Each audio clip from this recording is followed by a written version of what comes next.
Mesdames et messieurs, bonjour et bienvenue sur votre chaîne d'information Madi Info. L'information en Afrique et dans le monde en continu. Vous informer est notre mission car l'information vous met au sommet du monde. Alors, si vous êtes nouveau, abonnez-vous et cliquez aussi sur la petite cloche de notification pour ne plus rien manquer. Cela étant fait, c'est parti. Avant de commencer la vidéo, nous tenons à vous rappeler que les images utilisées dans toutes nos notes d'information sont à titre illustratoire. Nous vous invitons donc à rester poli et courtois dans l'espace commentaire au risque de voir votre commentaire tout simplement supprimé. Merci et bon visionnage à tous. Dans le centre du pays, au moins 12 terroristes présumés ont été neutralisés dans une opération de reconnaissance offensive à Diala Sagou et à Diamwele à l'ouest de Bankas.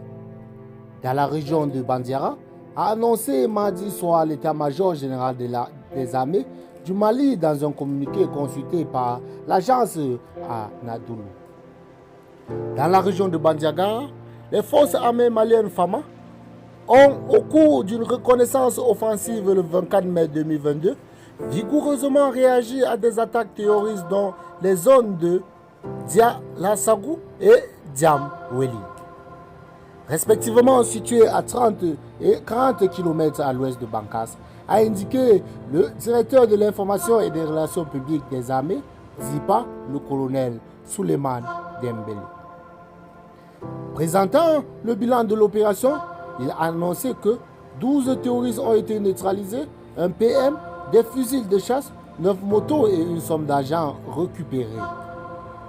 La même source annonce qu'en zone sud, les priorités opérationnelles ont porté sur l'intensification de la recherche de renseignements sur les ressortissants italiens enlevés le 19 mai dans la zone de Cincina, région de Koutiala.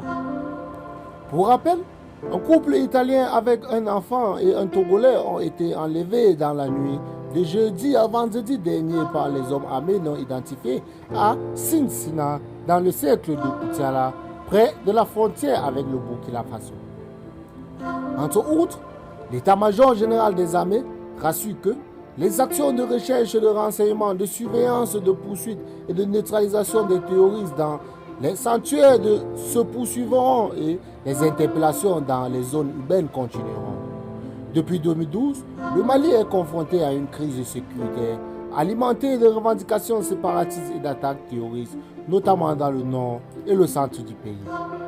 Eh bien les amis, c'est ici que s'achève cette petite note d'information. Vous informer est notre émission. Eh bien, si vous êtes nouveau, abonnez-vous sur la chaîne et n'oubliez pas surtout d'activer la petite cloche de notification pour ne manquer à aucune de nos prochaines vidéos. Merci. Bye bye.